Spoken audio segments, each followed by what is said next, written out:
Jake Morrison stared at the rusted metal structure that barely qualified as a building. The alien real estate agent, a tall, blue-skinned Vorthack named Zelix, kept his distance as if the old barn might collapse at any moment. 50 credits, you said?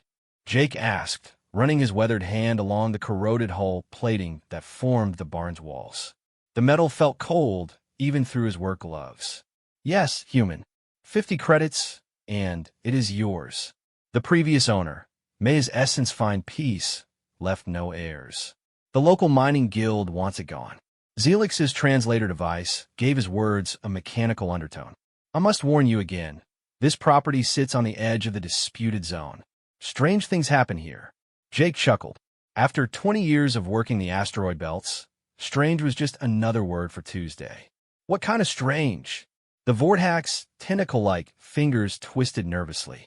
Equipment failures. Miners report their tools stop working near this place. Some say they hear sounds from beneath the ground.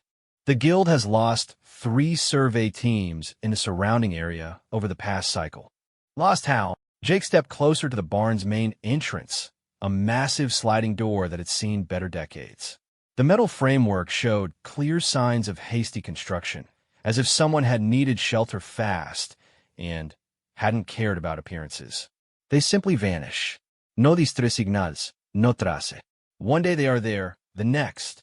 Zelix made a gesture that Jake's universal translator couldn't interpret. The guild believes the area is cursed. Jake suppressed a smile. In his experience, when aliens talked about curses, they usually meant something they didn't understand. Humans had a talent for understanding things that baffled other species. It's what made them valuable in the galactic community, even if most aliens thought they were crazy. I'll take it, Jake said, pulling out his credit chip. Zelix's 4 eyes widened. Are you certain? I have other properties, safer ones, for perhaps 200 credits. 50 credits for my own place?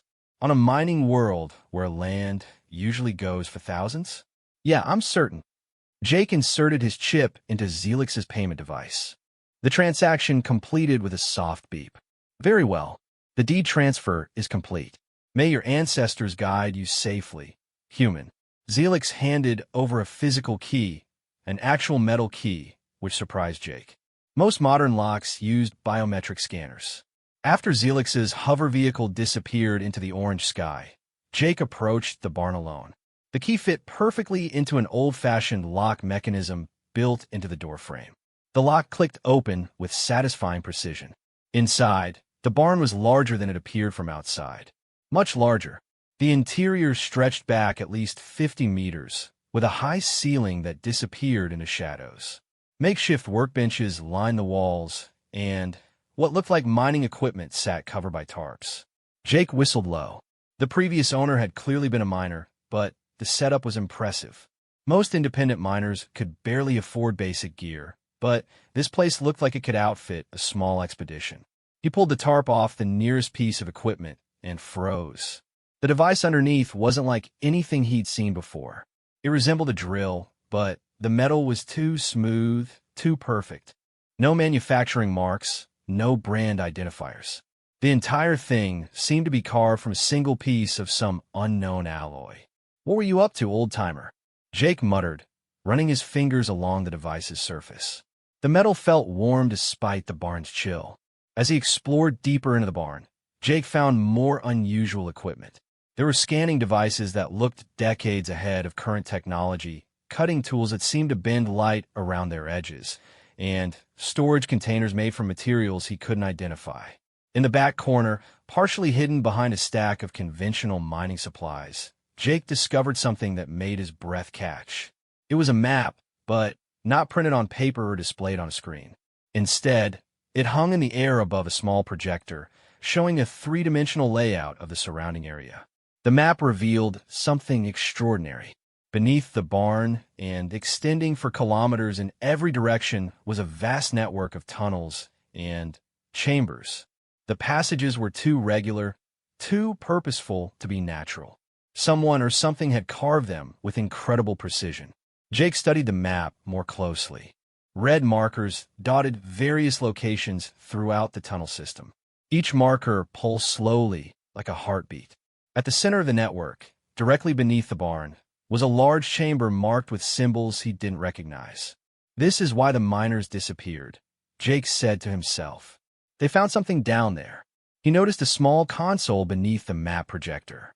A single button glowed softly green. Next to it, written in crude universal standard, with a note, "For the one who understands, press only if you're ready for the truth." Jake hesitated. In his 20 years of mining, he'd learned that some discoveries were better left alone. The galaxy was full of ancient ruins and abandoned technology that had cost lives to investigate. But curiosity had always been his weakness, and the promise of answers was too tempting to ignore. He pressed the button. Immediately, the barn filled with a low humming sound. The mysterious equipment began to glow, casting strange shadows on the walls. The map changed, zooming in on the chamber directly beneath Jake's feet. New symbols appeared, scrolling across the display like text. Then Jake heard it, a sound from below. Not the random noise of settling rock or shifting earth, but something rhythmic and purposeful, something that sounded almost like machinery. The humming grew louder, and Jake felt vibrations through the floor. Whatever was down, there was waking up, responding to his presence. The red markers on the map began pulsing faster, and new ones appeared throughout the tunnel network. Jake checked his watch. Barely an hour since he'd bought the place, and already he was in deeper than he'd planned. But backing down wasn't in his nature. He'd come to this backwater mining world looking for a fresh start, and maybe he'd found more than he'd bargained for. The sound from below changed, becoming more complex. It reminded Jake of something, though he couldn't quite place what. Then it hit him. It sounded like singing if machines could sing. He looked around the barn with new eyes. This wasn't just storage for mining equipment.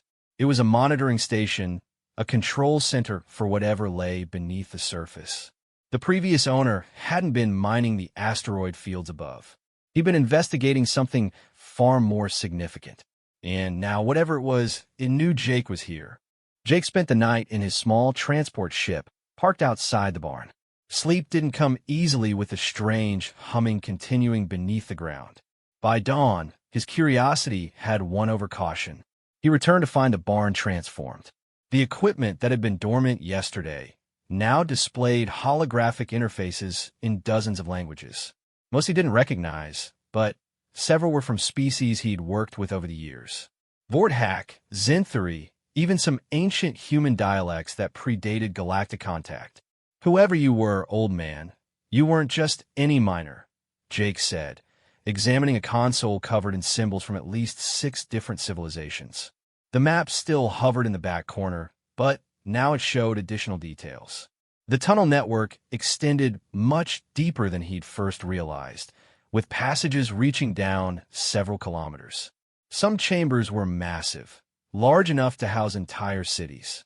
Jake found what looked like a personal log recorder among the equipment. The device was clearly human-made, though modified with alien components. He activated it, and a hologram of an elderly man appeared above the device. Day 437. The recording began. The man looked tired but excited. "The pattern is becoming clear. The hegemony didn't abandon this system because the resources ran dry.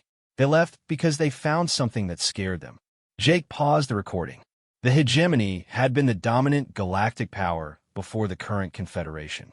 They'd vanished almost overnight about 50 years ago, leaving behind empty colonies and more questions than answers. He resumed playback. "The tunnels aren't mining shafts," the man continued. "They're part of a manufacturing complex. Something built this facility to produce. I'm not sure what, but the energy readings are off the charts. If I'm right about what's down there, it could change everything." The hologram flickered. "The local miners are getting suspicious. 3 survey teams have gotten too close to the outer chambers. I had to activate the defensive systems to keep them away. I don't think they were hurt, just relocated. The system seems designed to protect itself without causing harm." Jake raised an eyebrow. Relocated? That explained why the miners had vanished without traces of violence. But relocated where? "I'm going deeper tomorrow," the recording continued. If anyone finds this log and I don't return, know that what's down there isn't dangerous. It's just selective about who it allows inside. I think it's been waiting for the right person to find it." The hologram faded, leaving Jake alone with more questions than answers. He scrolled through the device's memory and found dozens more recordings spanning over a year. The man, who identified himself only as Harwick, had been systematically exploring the underground complex. According to the logs, Harwick had been a xenoarchaeologist before becoming an independent miner. He'd come to this world following rumors of pre-hegemony ruins, but had discovered something far more significant. Jake played another recording from deeper in the timeline. Harwick appeared older, more excited than before. "I was wrong about this being a manufacturing facility. It's much more than that. The central chamber contains what I can only describe as a library. But not just any library, it's a repository of knowledge from dozens of civilizations, including some I've never heard of." The image quality degraded as Harwick continued. "The system has been teaching me, not through downloads or direct neural interface, but through experience. I understand things now that I never studied. Languages, technologies, even cultural concepts from species that vanished millennia ago." Jake paused the recording and looked around the barn. The equipment suddenly made more sense. Harwick hadn't collected these devices.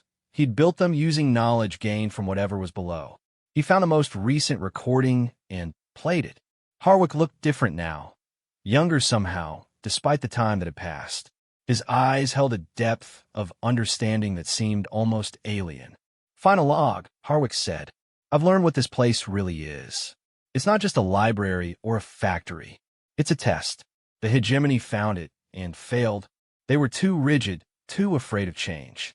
The system judged them unworthy and remained dormant." The old man smiled. "But humans were different. We adapt. We integrate knowledge from multiple sources without losing our identity. I think that's what it's been waiting for, a species capable of synthesis rather than simple acquisition." The recording flickered again. "I'm too old to be the one it chooses. But I prepared this place for whoever comes next.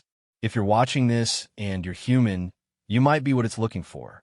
The entrance is behind the large storage container in the northeast corner. But be warned, once you go down there, you'll see the galaxy differently. You'll understand things that will change how you view your place in the universe." The hologram faded for the final time. Jake stood in the silence for several minutes, processing what he'd learned. A test that had judged the mighty hegemony unworthy. A system that relocated miners rather than harming them.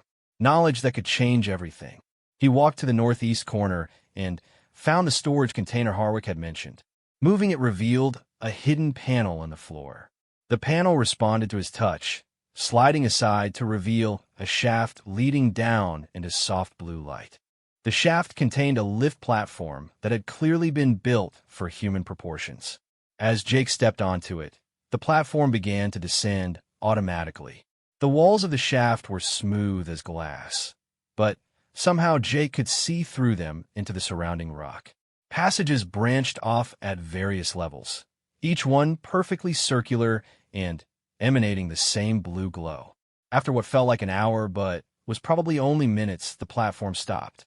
Jake found himself in a circular chamber about 50 meters across.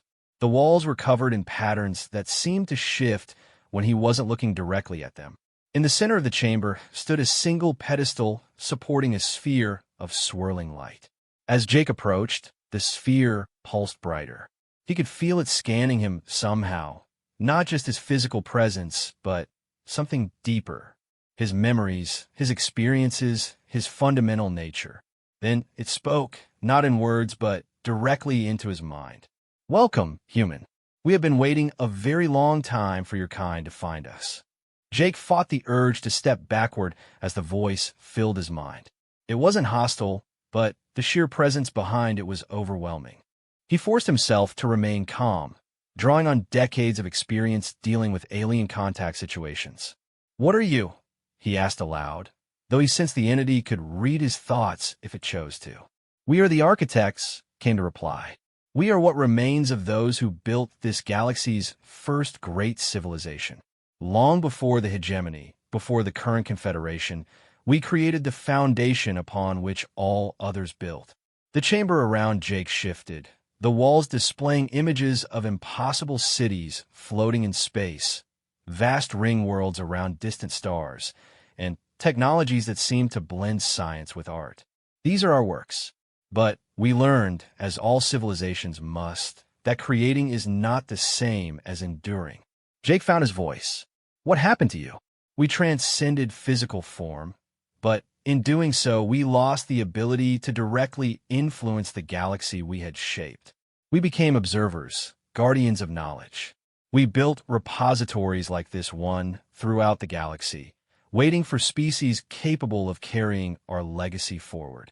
The sphere pulsed, and Jake felt a gentle probing at the edges of his consciousness.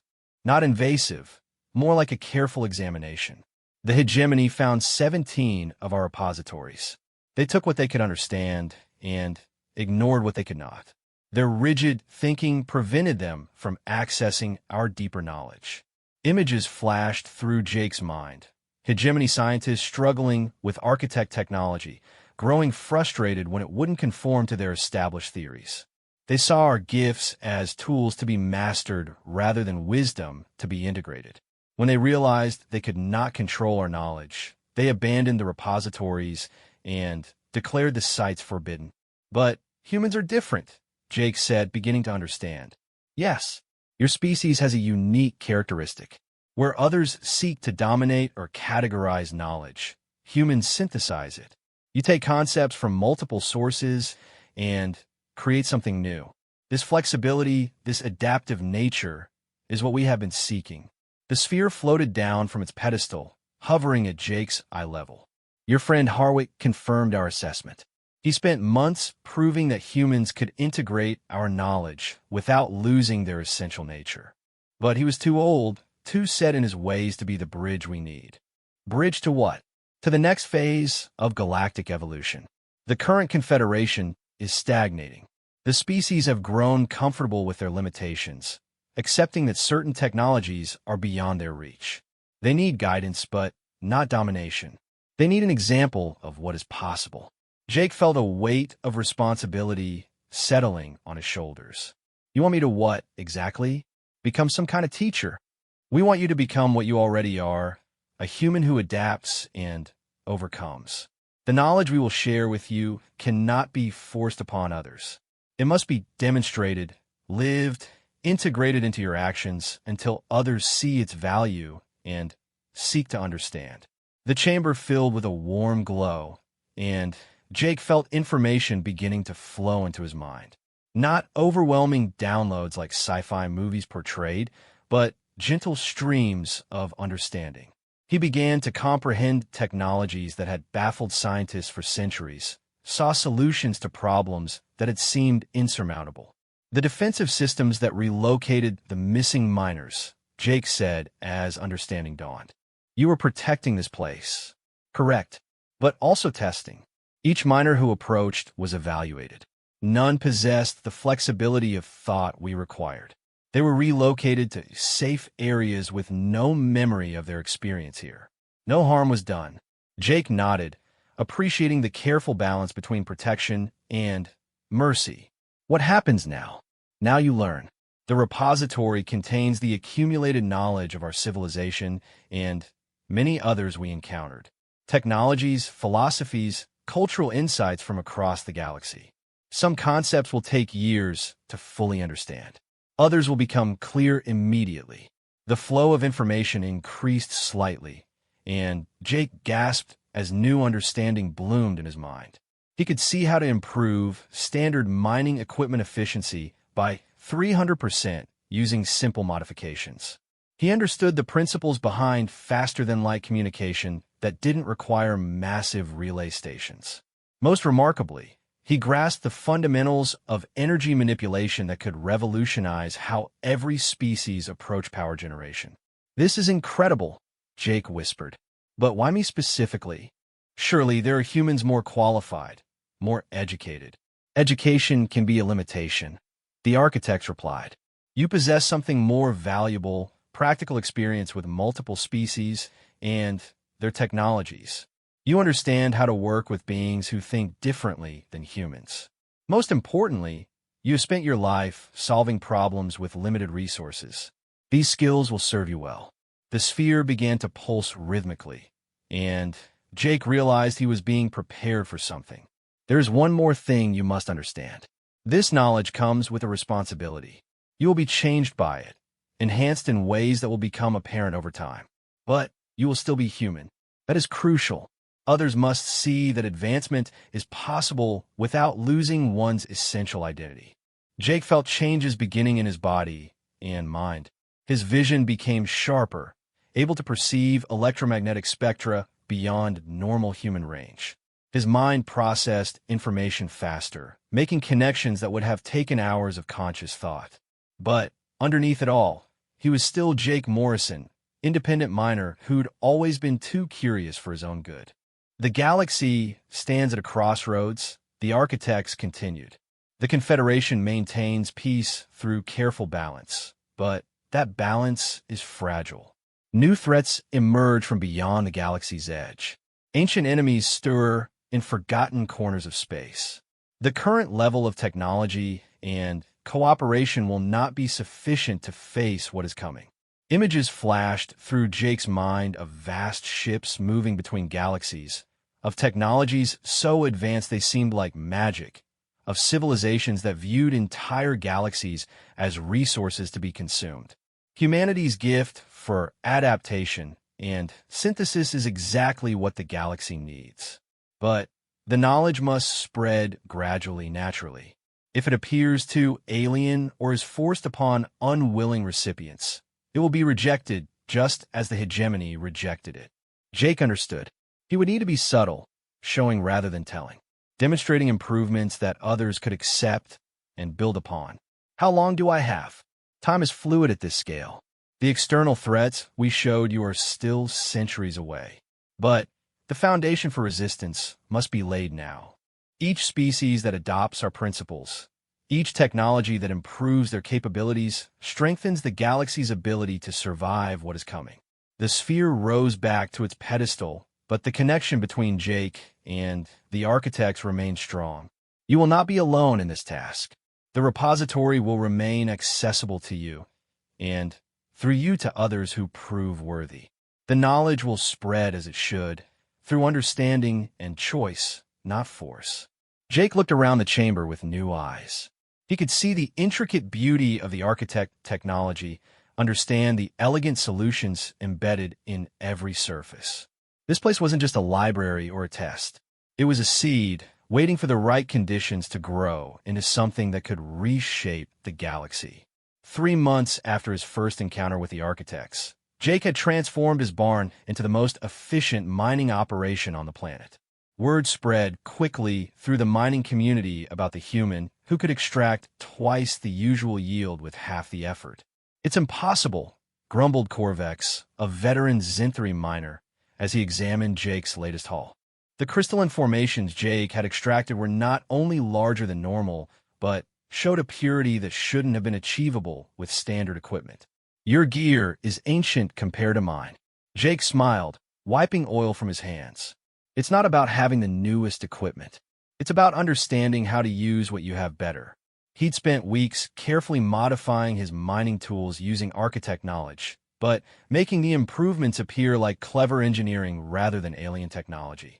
The resonance frequencies he now used to break apart rock formations were based on principles the architects had mastered, but Jake presented them as discoveries he'd made through experimentation. Show me, Corvex demanded. The big alien's pride was clearly wounded by being outperformed by a human using inferior equipment.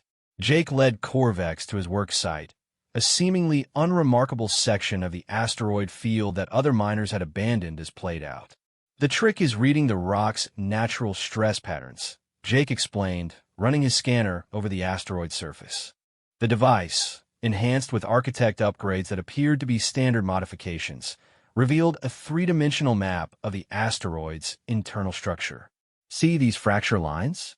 Most miners follow the obvious veins, but if you understand how the asteroid formed, you can predict where the real deposits are hiding.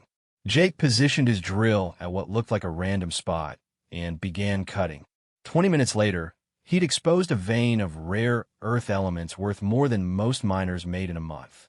Corvex's 4 eyes widened as he scanned the deposit with his own equipment. "How did you know it was there?" the Zenthri asked. "Pattern recognition," Jake said truthfully. The architects had taught him to see the mathematical relationships that governed geological formation, but he presented it as an intuitive skill any miner could develop with practice. "I can teach you if you're interested." Word of Jake's willingness to share his techniques spread through the mining community faster than gossip about a good bar fight. Within weeks, he was conducting informal training sessions in his barn, showing groups of alien miners how to read rock formations and modify their equipment for better efficiency. The changes Jake taught were subtle but revolutionary. A Vorthack miner named Zilex increased his yield by 40% after learning Jake's scanning techniques. A young human miner fresh out of the academy figured out how to reduce her equipment's power consumption by half. Most importantly, they began sharing these improvements with others. "You're causing quite a stir," said Captain Sarah Chun when she visited Jake's operation during a supply run. Sarah commanded an independent trading ship and had known Jake for years. "Half the mining guild thinks you're some kind of genius. The other half suspects are using illegal tech." Jake laughed, offering her coffee in the barn's makeshift office area. "Just good old human ingenuity. We've always been good at making the most of limited resources. This goes beyond making do, Jake. I've seen your output reports. You're outproducing operations with 10 times your resources." Sarah accepted the coffee and sat down on a crate that served as a chair. "The guild leaders are getting nervous. They're talking about sending inspectors." "Let them inspect," Jake said confidently. "Everything I'm using is technically standard equipment. I've just found better ways to use it." That was true in a sense. The architect enhancements were so seamlessly integrated into standard technology that they appeared to be innovative but conventional modifications. Jake had spent considerable time ensuring that every improvement could be explained using known scientific principles, even if the understanding behind them came from alien knowledge. "It's not just the mining," Sarah continued. "I've heard stories about your training sessions. Miners who couldn't work together before are suddenly collaborating. Species that barely tolerate each other are sharing techniques. What exactly are you teaching them?" Jake considered his answer carefully. "I'm showing them that efficiency isn't just about individual performance. When miners coordinate their efforts, when they share information about asteroid compositions and profitable sites, everyone benefits. The galaxy's big enough for all of us to succeed." This was another subtle application of architect philosophy. The ancient race had learned that civilization survived through cooperation and knowledge sharing rather than competition and hoarding. Jake was demonstrating these principles through practical examples that made immediate sense to working miners. "The guild bosses aren't happy about the cooperation part," Sarah warned. "They make more profit when miners compete against each other, when information is scarce.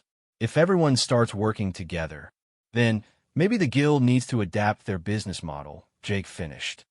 "Change is coming whether they like it or not. The question is whether they embrace it or get left behind." 2 weeks later, the guild inspection team arrived. 3 officials in expensive suits stepped out of a luxury transport, their faces showing the disdain of bureaucrats forced to visit a working mine. The lead inspector, a pompous Galactic Standard official named Henderson, immediately began questioning Jake's methods. "These efficiency reports are highly irregular. No independent miner achieves these results without a legal enhancement." Jake walked them through his operation patiently, explaining each modification and demonstrating his techniques. The inspectors tested his equipment with every scanner they had, looking for signs of prohibited technology. "This resonance drill modification," Henderson said, examining one of Jake's key improvements. "Where did you learn this technique?" "Trial and error, mostly," Jake replied honestly. "I noticed that different rock types respond to specific frequencies. It took months of experimentation to find the optimal settings for each asteroid classification." The inspector ran the modification through his database, searching for matches with known illegal tech. When nothing came up, he grew more frustrated. This level of innovation is suspicious. Most humans lack the scientific background for these discoveries. Most humans also don't spend 20 years learning from alien miners, Jake pointed out. I've worked with dozens of species, learned their techniques, adapted their approaches to human equipment. You pick things up. What Jake didn't mention was that the architects had helped him understand the deeper principles behind techniques he'd observed over the years. Methods that had seemed like cultural quirks or species-specific adaptations suddenly revealed their scientific foundations when viewed through architect knowledge. The inspection dragged on for 3 days.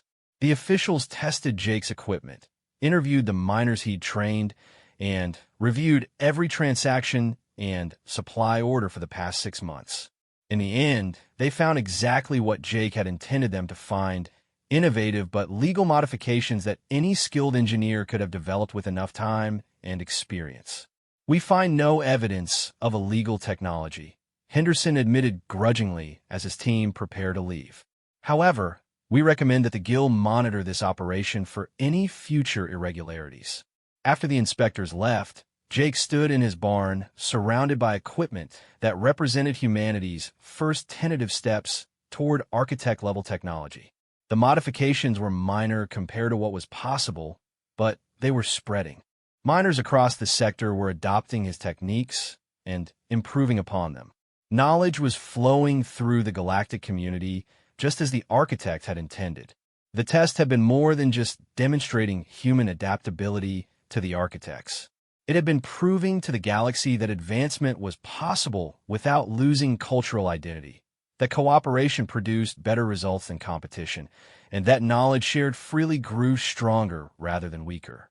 Jake pulled up the hidden map of the underground repository and noted new activity in the deeper chambers. The architects were responding to his success by unlocking additional knowledge areas. Sections that had been sealed were now accessible, containing information about technologies that could revolutionize space travel, communication, and energy production. But those revelations would come slowly, carefully introduced as logical extensions of what the galaxy was already learning to accept. Jake had all the time in the world to plant the seeds that would eventually grow into humanity's greatest gift to the stars. 1 year after buying the barn, Jake received a message that changed everything. The communication came through official Confederation channels, bearing the seal of the High Council itself. Jake Morrison, independent miner of Kepler, 442b. You are hereby requested to appear before the Galactic Innovation Committee to present your mining innovations for potential sector-wide implementation. Jake stared at the holographic message in disbelief. The committee only convened for technologies that could impact the entire galaxy. What had started as simple mining improvements was being recognized at the highest levels of galactic government. Congratulations, said the architect presence in his mind. Over the months, their communication had become natural, like consulting with a wise mentor. This is precisely what we hoped would happen. But I'm not ready, Jake protested aloud, standing in the barn that had become his home and laboratory. I've barely scratched the surface of what you've shown me. You have done more than you realize. The improvements you have introduced are spreading beyond this sector. 18 different species have reported efficiency gains using modified versions of your techniques. The Zenthri Mining Collective has increased their output by 60%. Even the prideful Vorthak have begun adopting human innovation principles. Jake walked to the repository entrance, which now remained constantly open. The underground complex had become his second home, a place where he could access the vast store of architect knowledge while remaining grounded in his human perspective. The committee wants a demonstration, Jake said, reviewing the message details. They want to see the techniques in action, understand how they could be scaled up for galactic implementation. And you will show them, the architects replied. But you will also show them something more important, that advancement comes through cooperation, not domination. That knowledge shared freely multiplies rather than diminishes. 3 weeks later, Jake found himself standing before the most diverse assembly he'd ever seen. The Galactic Innovation Committee included representatives from all major Confederation species, plus observers from independent worlds, and even a few ambassadors from the mysterious Outer Rim territories. The demonstration area was an artificial asteroid field created specifically for testing mining technologies. Jake's equipment looked primitive compared to the advanced gear displayed by major corporations, but appearances could be deceiving. Honored representatives, Jake began, his voice carrying across the vast chamber through universal translators. What I'm about to show you isn't just about better mining techniques. It's about a fundamental shift in how we approach problem solving. He started with a standard mining scenario, using unmodified equipment to extract resources from a test asteroid. The process was competent but unremarkable, producing results that matched expected parameters. Now observe the same operation using collaborative principles, Jake announced, switching to his modified equipment. But instead of working alone, he invited volunteer miners from the audience to assist. What followed amazed the assembled representatives. A Vorthack engineer who had learned Jake's scanning techniques identified optimal drilling sites. A young Zenthri apprentice applied resonance frequency modifications that increased extraction efficiency. A human trader suggested logistical improvements that reduced processing time. Working together, the mixed species team extracted 3 times more resources than Jake could have managed alone, all while using equipment that individually was no more advanced than standard mining gear. The key, Jake explained as the demonstration concluded, isn't superior technology. It's superior cooperation. When we combine human adaptability with Vorthack precision, Zenthri intuition, and the collective wisdom of all our species, we achieve results that none of US could reach alone. The committee members exchanged glances, clearly impressed, but also puzzled. Committee Chair Vexthera, an elderly diplomat known for her sharp intellect, leaned forward in her hover seat. Mr. Morrison, your techniques are undeniably effective, but they require a level of interspecies cooperation that has historically been difficult to maintain. How do you propose to implement these methods on a galactic scale? Jake smiled, having anticipated this question. The same way knowledge has always spread, through demonstration and choice. We don't force cooperation. We simply show its benefits so clearly that refusing to participate becomes illogical. Over the next hour, Jake outlined a comprehensive plan that the architects had helped him develop. Training centers would be established in each sector, staffed by graduates of his original program. The centers would focus not just on technical skills, but on cultural exchange and collaborative problem solving. The beauty of this approach, Jake continued, is that it's self-sustaining. Each species contributes their unique strengths while learning from others. The knowledge grows and improves with each application. Delegate Korvax the Bold, representing the warrior-oriented Drachmarie, raised an objection. This sounds idealistic, human. What happens when competing interests clash? When resources become scarce and cooperation breaks down? Jake had worked with enough Drachmarie to understand their perspective. They respected strength, but valued honor above all. Competition doesn't have to mean conflict, he replied. When miners compete to develop better cooperative techniques, when species pride themselves on how well they work with others, competition actually strengthens the system instead of destroying it. The demonstration that followed proved his point. Jake invited the committee to participate in a resource allocation simulation where scarcity forced difficult decisions. Instead of the expected conflicts, the participants began developing innovative sharing protocols that ensured fair distribution while maximizing overall efficiency. Remarkable, murmured the Vorthack representative. The humans have taught us to compete by cooperating rather than competing by conquering. The formal voting took place 3 days later. The Galactic Innovation Committee unanimously approved Jake's program for sector-wide implementation, with additional funding for expansion into other fields beyond mining. But the real victory came in the private conversations afterward. Delegates who had barely acknowledged each other before the demonstration were making plans for collaborative projects.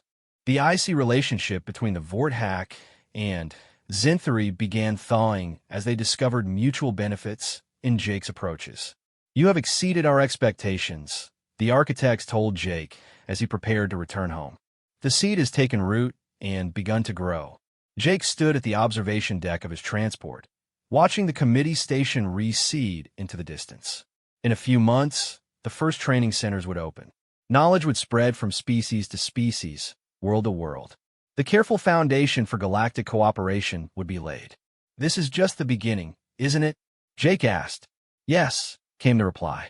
You have shown the galaxy that advancement doesn't require abandoning identity, that cooperation produces better results than domination. These principles will serve them well when the greater challenges come.